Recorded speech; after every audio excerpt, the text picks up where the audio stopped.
So obviously the star of camp from an offense perspective has been Elijah Moore. What's allowing him to be so dynamic each and every practice?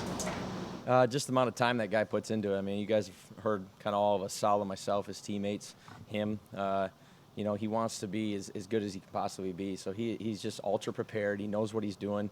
He's extremely detailed. That's what's cool about him, because when he makes a mistake or he doesn't know what he's doing, he just flat out doesn't know what he's doing. It's not because of he made that mistake the day before or 2 days before. He rarely makes the same mistake, if ever. So he's just on top of his stuff. He's a talented young man. It's cool because as he's learning this scheme, you can tell that he's getting comfortable and his skill set can really shine through. What part of his game has surprised you from the scouting report you initially had on him? Well, it's just that's what our scouting report department did such a good job on, is in terms of knowing what kind of guy that he was. Obviously, with all the restrictions with COVID and stuff, you really didn't get a chance to get to know these guys very well. So I know I'm not answering your question in terms of what part of his game, but when they said he was a really good dude, they almost undersold him. Because, like I just said, I mean, the guy just wants it and he attacks it every single day, and I think it's showing through there. But there's nothing from a talent perspective. I mean, you could tell he could run, albeit he didn't have to do it that often because he was playing in the slot so often. But when you looked at his miles per hour and his GPS and stuff like that, you could tell that he could move down the field. Short synopsis, your running backs have a bunch of different skill sets. Can you kind of go down, those 4 or 5 or whatever, just kind of, what differentiates each guy to some degree? Yeah, I mean, obviously, knowing Tevin Coleman the most, being with him now on our third stop, which is pretty wild. Him coming in 15 in Atlanta, and then obviously San Francisco, explosive. And it was cool because he's always been explosive, and last year, unfortunately, he was pretty banged up, and kind of people thought, well, there goes another running back that just kind of fell off the cliff. And I think we're all seeing right now that he still has everything left in the tank, so that's been really cool. Ty Johnson is a pretty unique dude because he's extremely strong. He's fast. He needs to be a 1 foot cut and go guy, And also, he's got really, really good hands, so he's kind of got a lot of good versatility to him. MC, obviously, being a rookie, what's been cool about him is, and you can see it on tape, he has just such a good feel for holes and space. When you think he's about to hit something, he's so tight to the ground and so under control that you really never know where he's going to go, but it always seems like the right decision. He knows how to kind of find that right spot.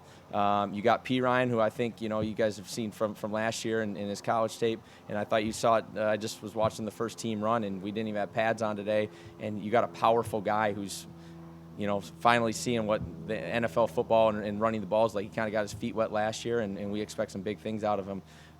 You got Austin Walter, who we obviously had in San Francisco, extremely smart kid. He can put his foot in the ground. He's fearless. He's tough, so he's been really good. And then Josh Adams, he's kind of that unique build, but with that, he really has a good feel with his hips and stuff, how to kind of set guys up, put his foot in the ground, and, attack edges and get up and down. Just a quick follow on that element, the system using so many guys. Can you speak to what is it about that puts such a strain on defense, as Robert was talking to us a little bit about that, just because of all the unique and the freshness? Right. Yeah, definitely the freshness. Just having versatility amongst your skill group, not having the same out of everyone is just key.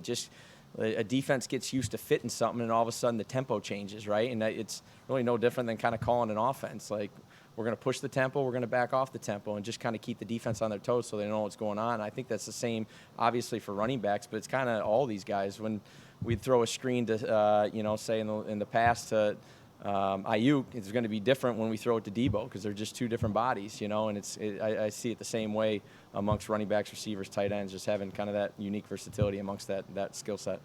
Mike, a lot of the talk this offseason has kind of been about you bringing the Shanahan system here. But how much do you want to make this your system and your scheme, and kind of given your opportunity now to not be underneath the Shanahan system or not even be with your brother, but this is now your offense? Well, that's an awesome question because that's what I've learned from all those guys, from my brother, from Kyle, from watching Sean from afar. Everyone's taking it their own direction, and you do it based on the roster that you got. You try to find the skill set that all these guys have and match that up, starting with the quarterback, but across all lines, across the front. Yeah, we try to all build the offensive line somewhat similar. but you'd be surprised when people say that you don't have offensive linemen that can run. Then all of a sudden you teach them how you want it to look and you show them. Usually they can open it up a little bit more. And our guys, when we got here, could run. We just happened to add a few more pieces to it, So it will just develop into our system. There's going to be similarities. When you pop on the film, it's really fun, particularly for quarterbacks to watch. When they watched Tennessee with Arthur Smith, when they watched Cincinnati, L.A., Green Bay, they literally like, oh, I know that play. We run that play. We just kind of do it like this, And it's kind of how we're going to mesh it to, what we think we do best.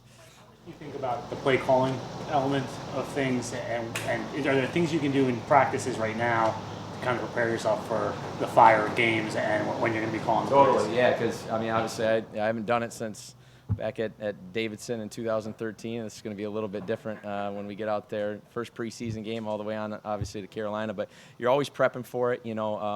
I've had the unique, responsibility, I guess, just being the pass game coordinator in San Francisco, to just be hand in hand with Kyle all the time and really kind of dive into his mind in terms of how he's looking for play calls. I talked to my brother quite a bit, just how he's handling the 40-second clock, and so I think I've gotten some good build with that. And then when we go out to the practice field, you just come out prepared, making sure that you know what you want to attack, how you want to attack it, and then get those calls in fluidly and kind of train yourself for that first game. Do you have any call out periods where you're actually calling plays that aren't scripted? Yeah. So we just started that. What was this, practice 7 today? We just started that yesterday, practice 6, and kind of here throughout. There's going to be a ton of call it, which I think is going to be obviously critical for myself and Brick and the play callers, but all the players, including the quarterback, obviously, just not having that script and just hearing it and being able to go out there and play ball, because come that first Sunday, we're all going to be off the field and these guys got to roll.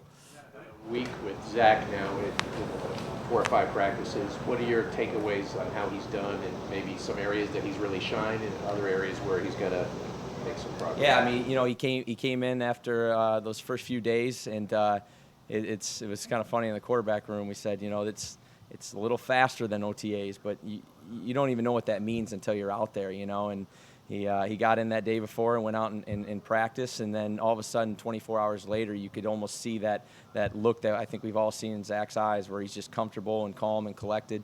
So that's been really fun to watch him in practice, and really I think the walkthroughs at night have been huge for him. Like, it's just getting back into the groove of things here in our offense for basically the 3rd or 4th time, because of all the times that we talked to him, obviously in OTAs. So every day is a learning process for him.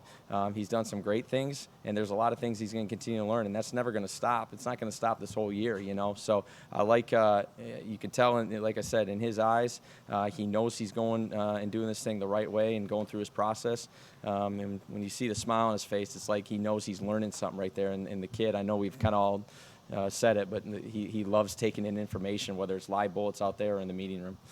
What have you seen from the run game throughout training camp, and how important will their development be for Zach Wilson's development? Yeah, the run game in general is just critical. That's just how we all firmly believe. If you can't run the ball in this league, it's really hard to just have to throw the ball. There's only a few quarterbacks really in the history of time that could just sit back there and drop back and just pick people apart and go up and down the field. It'll happen once every couple weeks or once every other week or something like that, but to be a good offense, I truly believe you got to lean on the run game, whether you have a rookie quarterback or a veteran quarterback. We were, I think, top 3 in rushing or whatever we were in 19, and Jimmy had a great year that year, but that run game really helped him out, and it created that space behind him to basically, what I like to say is take some plays off him where it just turns into routes on air. If we get the run game going, we're going to get those big play action passes over the top, and now it's just going basically out to routes on air. A lot of times you don't have to read anything, so that's going to be critical for him, going forward. What do you think of the receivers that you have right now? It's cool. It's a cool group. It's a competitive group. From top to bottom, it's an extremely competitive group. Obviously, you guys look out there and you're going with the ones, and you're going to see Corey and Jamison. They've played a lot of ball in this league and they've done a lot of good things. But then you go right down that list, and I don't care if it's with the 2s or 3s. Like the way that we script with receivers, it doesn't matter what offensive line they're in with, and a lot of times it doesn't even really matter what quarterbacks they're in with. Miles Austin's going to go through that list. I'm going to look through the call sheet, and we're trying to get some looks at certain guys. If a guy got an in break on one day, the next day we want someone else maybe on the other side, so that we can keep on comparing. So whether they're with the 1s, 2s, or 3s really doesn't matter. Corey, if we need some routes with him just to kind of fine tune him, getting him ready, then he's going to go in the 2s if that's the way it was scripted. So it's a competitive group. It's going to be fun to watch these guys play in the preseason and see how this thing shakes out. Mike, you're calling plays for the first time. Obviously, Zach's a rookie. Robert's a first-year head coach. A lot of youth players, coaches. Is that a lot for a team to take on right off the bat? And just how do you what's your approach to all the youth here? I wouldn't know how the team kind of feels about it or whatever. All of us are just trying to do our job. Sal is a first-time head coach, and from my vantage point, doing an awesome job in front of the team and in the meetings, and getting these guys ready to go every single day. And for myself and for Zach, you get asked all the time how'd today go, how'd the practice go, and it's like I don't even know how the practice went. I can talk about this play, I can talk about the next play, and that's kind of what we do go in the room. We don't kind of sum it all up. We try to live right in the moment, right at that time, and learn every single day. And I know I'm going to go through some learning curves and stuff like that as we go. But again, I feel like I got a lot of cool resources that I can try to lean on, and ultimately got a lot of good football players that we just got to find ways to move the ball and get the ball in the hands of these good players.